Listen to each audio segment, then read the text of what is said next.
દરેક નીતિની સામે કાયદાની રીતે ઊભો રહેતો SSK ન્યૂઝ ચેનલ.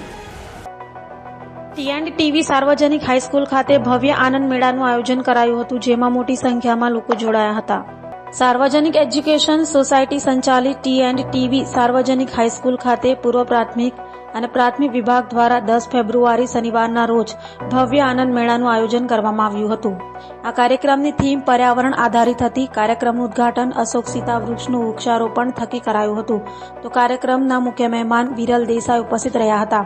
વિદ્યાર્થીઓ અને વાલીઓ દ્વારા શાળાના પટાંગણમાં વિવિધ પ્રકારની વાનગીઓ, રમતો, મહેંદી તથા હસ્તકલા દ્વારા બનાવવામાં આવેલી વસ્તુઓનું પ્રદર્શન કરાયું હતું, જેથી શાળાનું વાતાવરણ ઉમંગ અને ઉત્સાહથી ખીલી ઉઠ્યું હતું. દેસાઈ આજે કયો પ્રોગ્રામ કઈ જગ્યાએ? આજે TNTVમાં આવ્યા છીએ અને ચીફ ગેસ્ટ તરીકે અવસર મળ્યો. આ સ્કૂલમાં હું ભણ્યો હતો, 12th કોમર્સ મેં અહીંયાથી કર્યું હતું. અને સૌથી યુનિક વસ્તુ એ હતી કે જ્યારે આખો પ્રોગ્રામનું એ ઓપનિંગ થયું એ સીતા અશોક વૃક્ષ રોપીને થયું. સીતા અશોક એ વૃક્ષ છે કે ઘણા બધા લોકોને એવી મિથ છે કે લોકોને એવું લાગે છે કે સીતા અશોક એટલે આસોપાલવ, પણ આસોપાલવ ને સીતા અશોક જુદા છે, દુર્લભ છે આ ઝાડ, અને એની નીચે બેસવાથી શોક નહીં થાય એવું ઝાડ છે. રામાયણમાં પણ એનો ઉલ્લેખ છે. આવનારા સમયમાં જે હિસાબે આ છોકરાઓનું પેશન અને એન્થુઝિયાઝમ જોયું, એમાં હું કહીશ કે ધ પ્રિન્સિપલ જે માનસી મેમ છે, ધ સ્ટાફ અને ધ એન્ટાયર ટીચર્સ એક લયમાં લાગ્યા.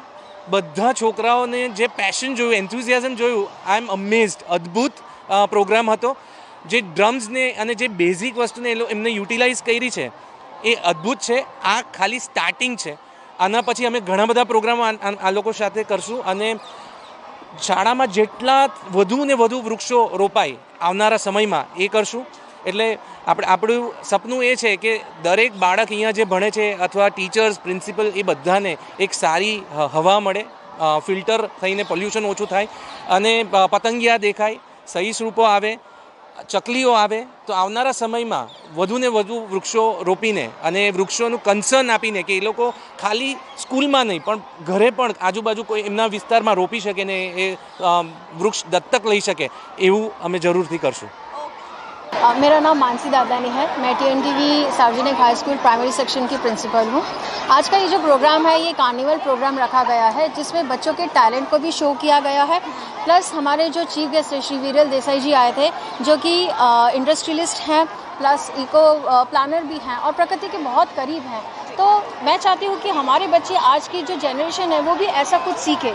तो सर ने ट्री प्लांटेशन किया, सीता अशोक का पेड़ लगाया एंड बच्चों को उन्होंने बताया भी कि किस तरह से उसका ध्यान रखना है. प्लस उसके बाद हमारे बच्चों ने लाइव परफॉर्मेंसेस जैसे ग्रुप डांस, कराटे और जो लाइफ स्किल्स होती हैं उनको उन्होंने परफॉर्म किया था.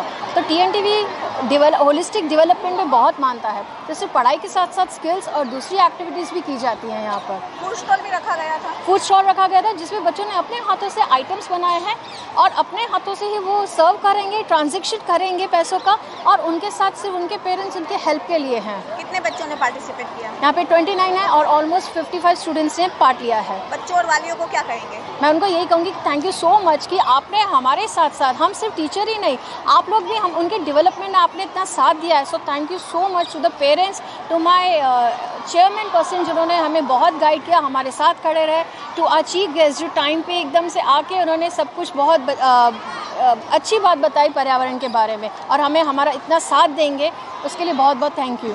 ओके. જીત શાહ. આજે કયો પ્રોગ્રામ કઈ જગ્યાએ? આજે TNTV સાર્વજનિક હાઈસ્કૂલ નાનપરા સુરતમાં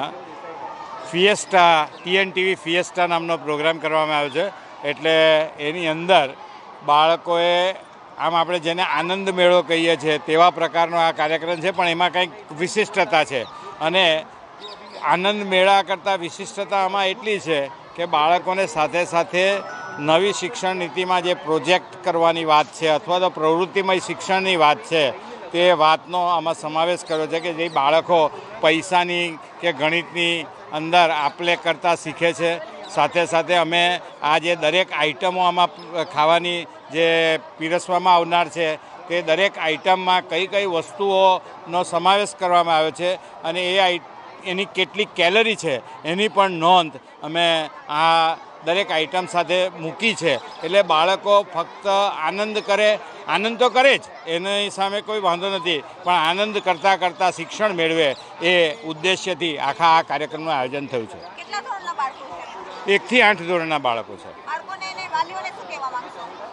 બસ તમે તમારો બાળકોને આ રીતે જીવનના કૌશલ્યો સાથે સાથે શીખવતા રહો કે જેથી બાળક જીવનના કોઈ પણ પ્રશ્નમાં થી એનો પોતાનો ઉકેલ કાઢી શકે. દરેક નીતિની સામે કાયદાની રીતે ઊભો રહેતો SSK ન્યૂઝ ચેનલ